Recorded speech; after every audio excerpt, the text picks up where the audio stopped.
नमस्कार, अस्सलामुअलैकुम, जय भीम, जोहार साथियों। मैं जावेद सैयद आपका स्वागत करता हूं। आज हम बात करेंगे, ये वीडियो पहले देख लीजिए, इस पर बात करेंगे।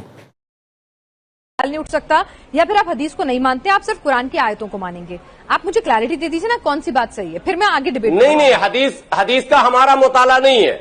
यदि आप हदीस को नहीं सिंपल सा क्वेश्चन का आंसर, हदीस पर हमारा मुताला ही नहीं है। ठीक है, तो अरे भाई, हमारा मुताला नहीं, मेरी स्टडी नहीं है उस पर ज्यादा। आपकी स्टडी नहीं है तो मौलाना कैसे बन गए? अरे मैं मौलाना हूँ ही नहीं। अच्छा, मौलाना नहीं, ये तो टीवी वाला मौलाना हूँ मैं हाफिज गुलाम सरवर हूँ। तो हदीस नहीं आती, मैं टीवी वाला मौलाना हूँ। ये टीवी वाले मौलानाओं ने मुसलमानों को और इस्लाम को जितनी बेइज्जती और जिल्लत दी है ना, उतनी भारत के इतिहास में किसी ने नहीं दी है। इस टीवी वाले मौलाना का नाम है हाफिज गुलाम सरवर उर्फ टीवी वाला मौलाना। ये लिखता भी है और लोगों को बताता भी है कि इसे कुरान और हदीस के बारे में कुछ नहीं आता। ये टीवी वाला मौलाना है। अब इसके बारे में थोड़ी सी हम जानकारी ले लेते हैं। न्यूज़ नेशन के एक शो में एक एथिस्ट था। एथिस्ट मतलब जिसने अपना धर्म छोड़ दिया हो, उसने इस्लाम छोड़ दिया है, साहिल करके लड़का। उसने कुछ एक हदीस पढ़ के बताया और पूछा मौलाना से सवाल।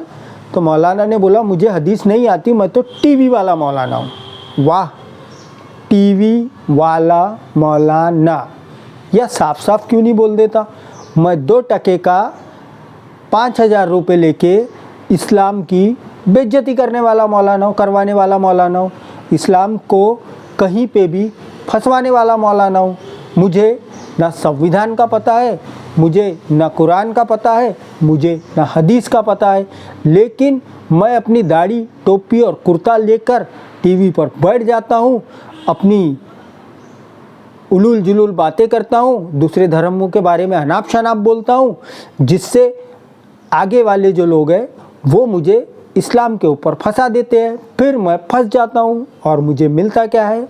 5,000 रुपये। इसके लिए क्या करना पड़ता है मुझे? इस्लाम को बस फंसाना है, कहीं इस्लाम को बदनाम करना है और लेना है 5,000 रुपये। शाम को खाना है बिरयानी और सोना है मज़े से।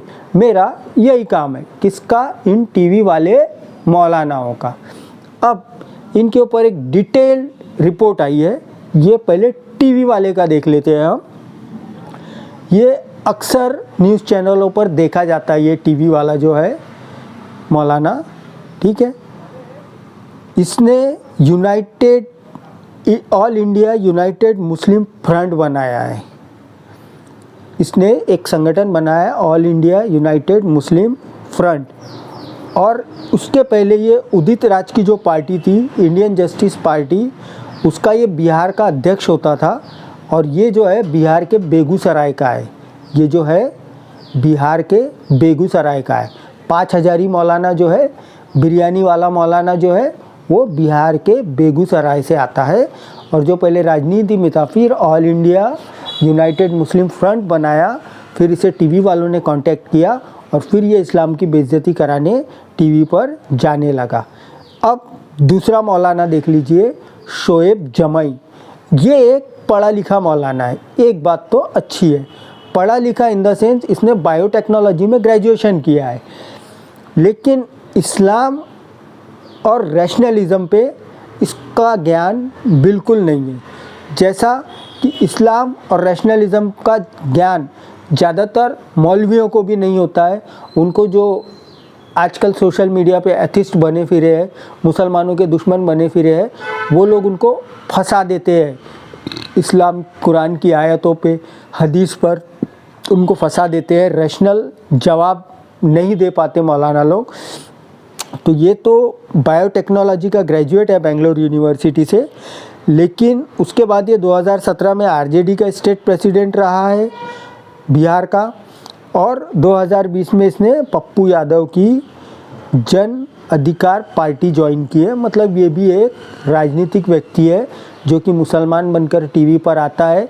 अब 5,000 के लिए, बिरयानी के लिए ये लोग इस्लाम को बदनामी में ढकेलते हैं, इस्लाम की थोड़ी सी बेइज्जती टीवी पे आके करवा देते हैं और अपना लिफाफा लेके टरक लेते हैं। तीसरा मौलाना जो इन सब में सबसे ख़तरनाक है, साजिद रशीद, मौलाना साजिद रशीद उर्फ फायर ब्रांड मौलाना। इसे तो मैंने नहीं सुना, कुछ लोग मुझे बता रहे थे कि इसे तो टीवी पर जब इसका इंट्रो दिया जाता है तो इसे तो हेलीकॉप्टर से उतरता हुआ बताया जाता है, हेलीकॉप्टर से। अब ये बोलता है मैं तो स्प्लेंडर से आता हूँ, तो हेलीकॉप्टर से आने के लिए इसको पैसा कहाँ से लाता है? ये क्या भीख मांग के लाता है कि संघ की शाखा से लाता है कि न्यूज़ वाले देते हैं? कौन देते हैं? ये 5,000 को ये बताना चाहिए। ये दिल्ली के पहाड़गंज की एक मस्जिद में जो है इमाम है, और अक्सर देखा गया है इसने भी इस्लाम की और मुसलमानों की सबसे ज़्यादा फजीती टीवी पर कराई है। और ये किसी मदरसे से आलिम का कोर्स किए हुए नहीं है, ये किसी मदरसे से अहादीस को सीखे हुए नहीं है। ये लोग सेल्फ प्रोक्लेम्ड, खुद बताने वाले, जैसा वो एक है हैदराबाद का नफरती इलियास शरफुद्दीन। देखा जब से टीवी पे आके वो दूसरे धर्मों के बारे में नफरती बातें बोलता है, और जब दूसरे धर्म वाले इस्लाम के बारे में बोलते हैं तो फंस के बैठ जाता है, इस्लाम और मुसलमानों की बेइज्जती कराता है। उसके टीवी पर आने के बाद लाखों फॉलोवर बढ़ रहे हैं सोशल मीडिया पे, सब्सक्राइबर बढ़ रहे हैं उसके इंटरनेट पे। तो अब मुसलमानों को सोचना पड़ेगा कि तुम किसे अपना रहनुमा बनाना चाहते हो, तुम किसकी बात सुनना चाहते हो?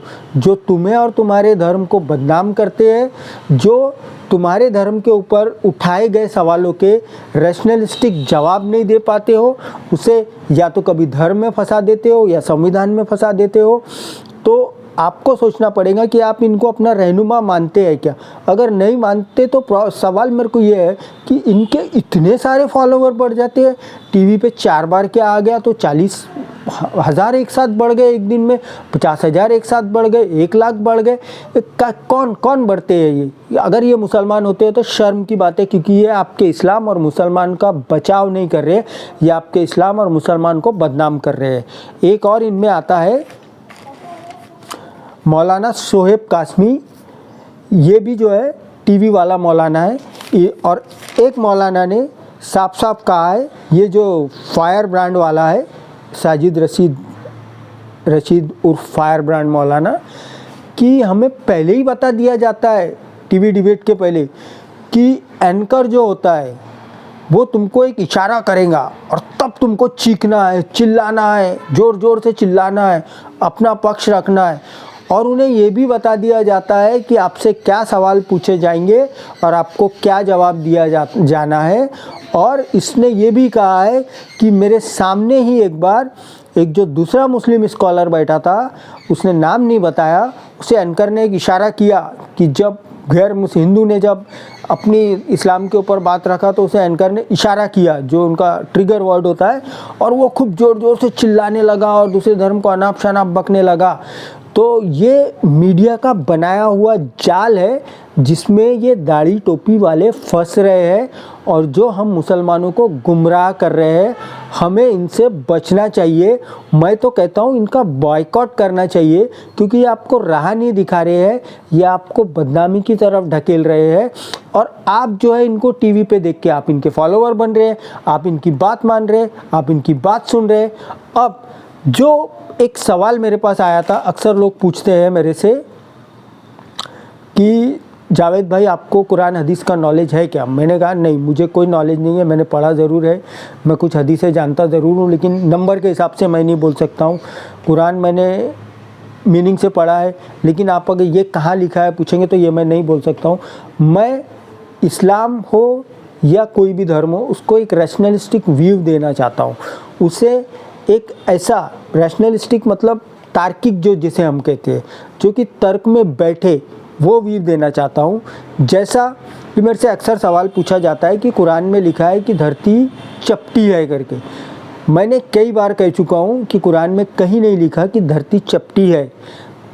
कुरान में 2 जगह आया ज़रूर है कि धरती ज़मीन को हमने तुम्हारे लिए हद्दे निगाह तक फैला दी। एक आयत में यह आया है कि ज़मीन को हमने तुम्हारी हद्दे निगाह तक फैला दी, और दूसरी आयत में यह आए कि ज़मीन को हमने तुम्हारे लिए बिछौना बना दिया। तो ये जो तार्किक लोग हैं, ये जो रैशनलिस्टिक लोग हैं, वो ये बोलते हैं कि बिछौना तो हमेशा चौकोन ही होता है, इसका मतलब ज़मीन चौकोन है, ऐसा कुरान कह रहा है। भाई बिछौना हमेशा चौकोन होता है, ये कौन तय करेगा? ये तुम तय करोगे, हम तय करोगे। महाराजा बेड देखा है तुमने? बड़े बड़े होटलों के स्वीट्स में जो बेड देखा है होते, वो होते हैं पूरे गोल होते हैं। ये कोई तय नहीं करेगा कि बिछाना तुम्हारा चौकोन ही होना चाहिए करके। हमारी मर्जी है, हम चाहे उसे गोल बना ले, हम चाहे उसे किसी और शेप का बना ले, हम जिसके ऊपर सो रहे, ये कोई ये तय नहीं करेगा ना कि वो चौकोन होगा करके। कुरान में सिर्फ इतना आया कि ज़मीन को हमने तुम्हारे लिए बिछौना बना दिया और ज़मीन को हमने तुम्हारे लिए हद्दे निकाह तक फैला दी।